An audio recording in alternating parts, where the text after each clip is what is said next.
16 मे 1975 मा भारतमा सिक्किम विलय भएपछि भारतको संविधान संशोधन गरियो।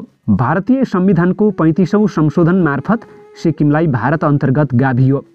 भारतीय संविधान संशोधन भएपछि सिक्किमसँग सम्बन्धित धेरै कानुन संशोधन भए, तर आयकर सम्बन्धी कानुन भने परिवर्तन भएन। त्यहाँ भर्खर भारतमा विलय भएको सिक्किमका जनतालाई धेरै नबिच्काउने हिसाबमा भारतीय सत्ताले राजाकै आयकर सम्बन्धी कानुनलाई यथास्थानमा छोडिदिएको थियो।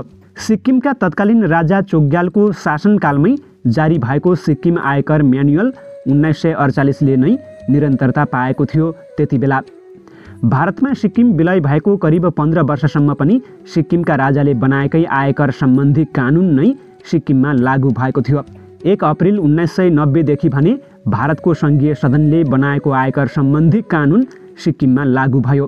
राजीव गान्धीको प्रधानमन्त्री कालमा सन् 1989 मा बजेट पेश गर्ने क्रममा बनेको आर्थिक ऐनले सिक्किममा आयकर ऐन लागू गर्ने व्यवस्था गरेको थियो। 1990 देखि भारतीय कानुन अनुसार सिक्किमेहरूले आयकर तिर्न थाले। भारतले अन्य राज्यको नागरिक सरह सिक्किमेहरूले पनि आयकर तिर्ने गर्दथे। तर भारतको संविधानको 35औं संशोधनबाट सिक्किमलाई विशेष व्यवस्था गर्ने उल्लेख गरिएको थियो। त्यही अनुसार आयकरमा समेत सिक्किमेहरूलाई सुविधा दिनुपर्ने माग सुरु भयो।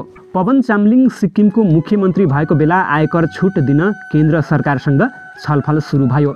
मनमोहन सिंह प्रधानमन्त्री भएको बखत सिक्किमे जनताको आयकर छुट सम्बन्धी मागलाई 2008 को बजेट पेश गर्ने क्रममा समावेश गरियो।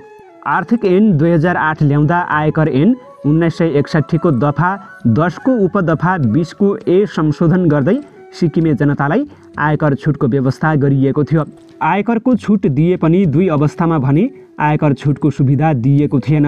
पहिलो 2008 अप्रिल 1 देखि सिक्किमको कुनै महिलाले कुनै गैर सिक्किमेसँग विवाह गरेमा आयकर छुट नहुने। दोस्रो सन्दर्भ भने सिक्किमे जनताको परिभाषा थियो।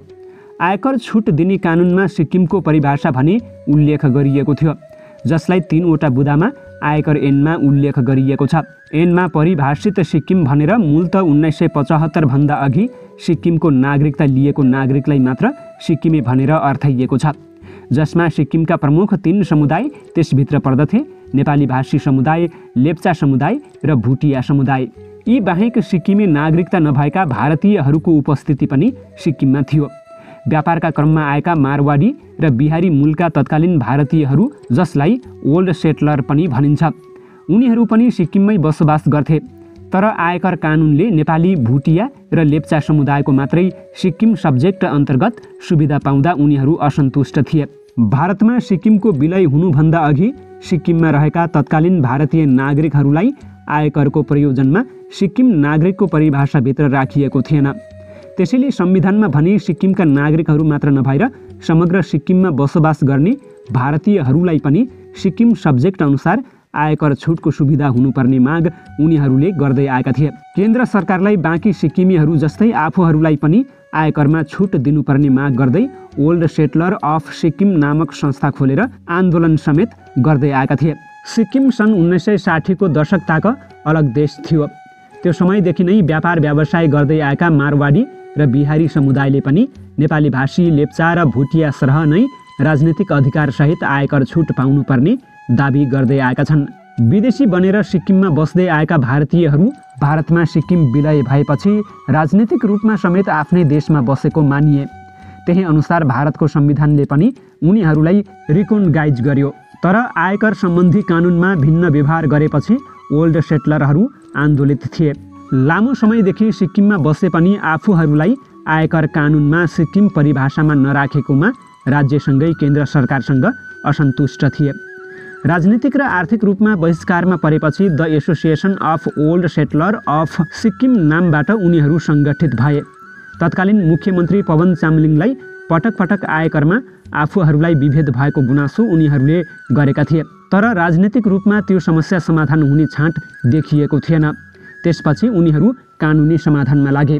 The association of old settlers of सिक्किमले सन् 2013 मा सर्वोच्च अदालतमा मुद्दा दायर गर्यो। संस्थाको तर्फबाट भुटिया, लेप्चा र नेपाली भाषी जस्तै आफूहरूलाई पनि आयकर मिनाहाका लागि मुद्दा हालिएको थियो। सन् 2013 को जनवरीमा यो संस्थाले हालेको मुद्दाको छिनोफानो हुन 1 दशक लाग्यो।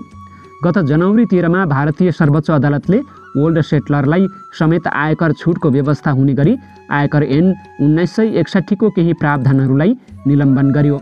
न्यायाधीश द्वय एमआर शाह र बीपी नागरत्नको संयुक्त इजलासले 1975 अघि सिक्किममा बसेका भारतीयहरूलाई समेत आयकर छुटको उपभोग गर्न दिने आदेश जारी गरेको थियो। ओल्ड सेटलरहरू जसले आयकर छुटको उपभोग गर्न पाएका थिएनन् उनीहरूलाई त यो मुद्दा जित्नु ऐतिहासिक थियो, किनकि न्याय माग्न गएका केही सिक्किमे जनतालाई सर्वोच्चले उनीहरूको पक्षमा फैसला गरिदिएको थियो। तर आयकर सम्बन्धी त्यही मुद्दाको फैसलामा नेपाली भाषी सिक्किमे जनतालाई भने विदेशीको ताज सर्वोच्चले फहराइदियो। फैसलाको पृष्ठभूमिको तथ्य खण्डमा नेपाली भाषीलाई विदेशी मूलका भनेर उल्लेख गरियो। फैसलाको पूर्ण पाठको मुख्य नम्बर 46 मा भनिएको छ, सिक्किमका मूलवासीहरू जस्तै भुटिया, लेप्चा र विदेशी मूलका सिक्किममा बसोबास गर्ने जस्तै नेपालीहरू। फैसलाको तथ्य खण्डमा उल्लेखित यही शब्दले गर्दा सिक्किममा आन्दोलनको उभार आएको छ। भोटे, लेप्चा र नेपाली 3 जातिको प्रमुख थलोको रूपमा चिनिएको सिक्किममा नेपाली भाषीलाई किटान गरेर विदेशी भनेपछि आन्दोलन चर्किँदै गएको हो। आन्दोलनले अहिले सिक्किमका विभिन्न तह र तबकालाई छोएको छ।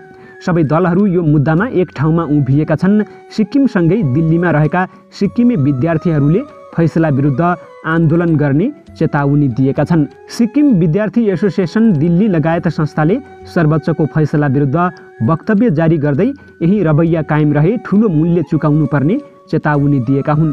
यसअघि हामीलाई परदेशी जस्तो गरी व्यवहार गरिन्थ्यो, अब त अदालतकै फैसलामा हामीलाई गलत धारणा र परिभाषाको शिकार बनाउन खोजिएको छ, एसोसिएसनका अध्यक्ष रिगोल तामाङले जारी गरेको वक्तव्यमा भनिएको छ। संविधानको 8औं अनुसूचीको खिलाफ हुने गरी आएको फैसलाले नेपाली भाषा बोल्ने नागरिकको भावनामाथि अपमान भएको छ। हामी यसको विरोध गर्छौं र पुनरावेदनका लागि अपिल पनि गर्छौं।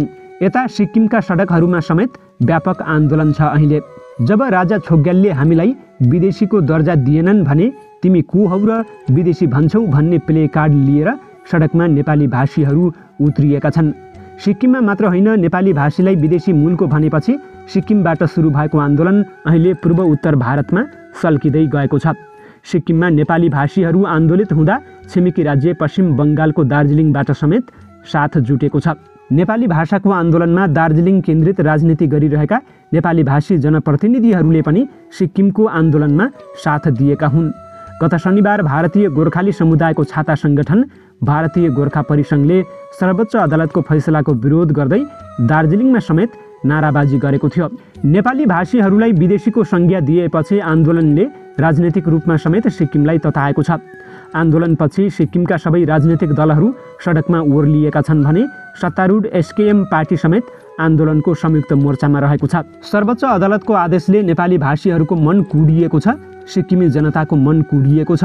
मुख्यमन्त्री पीएस गोलेका राजनीतिक सचिव ज्याकुब खालिङले एक पत्रकार सम्मेलनमा भनेका छन्, जनताको मन दुखाउने हरेक विषयमा सत्तारूढ पार्टी सडकमा आउँछ, त्यही अनुसार अहिले हामी सडकमा जनतासँग छौँ। सत्तारूढ पार्टी समेत आन्दोलनमा सहभागी देखिए पनि आन्दोलनको बाइ प्रोडक्ट भने सिक्किमको राज्य सत्तामा देखिएको छ। सर्वोच्च अदालतको आदेशपछि राज्य सरकार गम्भीर नभएको भन्दै पीएस गोले क्याबिनेटका स्वास्थ्य मन्त्रीले राजीनामा दिएका थिए।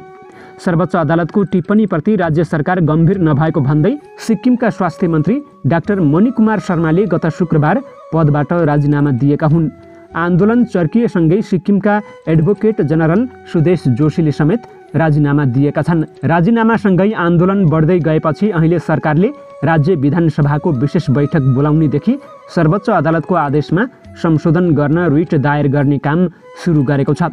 आन्दोलनकारीहरूले तत्काल राज्य विधानसभाको बैठकको माग गरेका थिए।